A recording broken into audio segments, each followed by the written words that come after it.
Once period start అయ్యాక రెగ్యులర్‌గా రావాల్సిన periods almost 2 months, 3 months delay అవ్వటం, పాలిమెనోరియా అంటాం.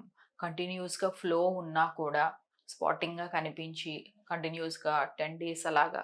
సో, ఇది ఒక one kind of symptom for PCOS అనమాట. దీన్ని ఇంకా ఫర్దర్‌గా ఎలా డిటెక్ట్ చేయొచ్చంటే అల్ట్రాసోనోగ్రఫీ. సో, అల్ట్రాసౌండ్‌లో మనం అబ్డామినల్ స్కాన్‌లో కూడా అసలు ఓవేరియన్ వాల్యూమ్ ఎంతుంది అని తెలుసుకోవచ్చు. దీన్ని మనం ఎర్లీ స్టేజ్‌లోనే రివర్స్ చేయడం వల్ల ఏంటంటే పీసీఓఎస్ కొంతవరకు మన కంట్రోల్‌లో ఉంటుందన్నమాట. సో, పీసీఓఎస్‌లో కూడా స్టేజెస్ ఉంటాయి. Stage 1, stage 2, stage 3 mild, moderate, severe. So, ఈ సివియారిటీ అనేది మనము ముందు నుంచి డిటెక్ట్ చేయడం వల్ల తగ్గించొచ్చు. సో, వీళ్ళకి స్కిన్ చేంజెస్ కూడా ఉంటాయి. స్కిన్ చేంజెస్ వచ్చేసరికి నేప్ ఆఫ్ ది నెక్ దగ్గర డిస్కలరేషన్ అనేది ఉండటం అనేది చూస్తూ ఉంటాం. డిస్లిపిడీమియా, లిపిడ్ ప్రొఫైల్ అబ్నార్మల్ అవటం. సో, వీళ్ళకి ఎర్లీగా పీసీఓఎస్ స్టార్ట్ అవటం వల్ల, సో టీనేజ్ గ్రూప్‌లోనే స్టార్ట్ అవటం వల్ల ఏమవుతుందంటే యంగ్ ఏజ్‌లో లైక్ 35 ఇయర్స్‌కే కార్డియోవాస్కులర్ రిస్క్ ఫ్యాక్టర్స్ రావటం, డయాబెటిస్ ప్రాబ్లమ్ రావటం, హైపర్ టెన్షన్ ప్రాబ్లమ్స్ అనేవి వీళ్ళు ఫేస్ చేస్తూ ఉంటారు. సో, దీనికి పీసీఓడికి ప్రిడిస్పోజింగ్ ఫ్యాక్టర్ 1 ఈజ్ ఏంటంటే విటమిన్ డి లెవెల్స్ ఏమన్నా బాడీలో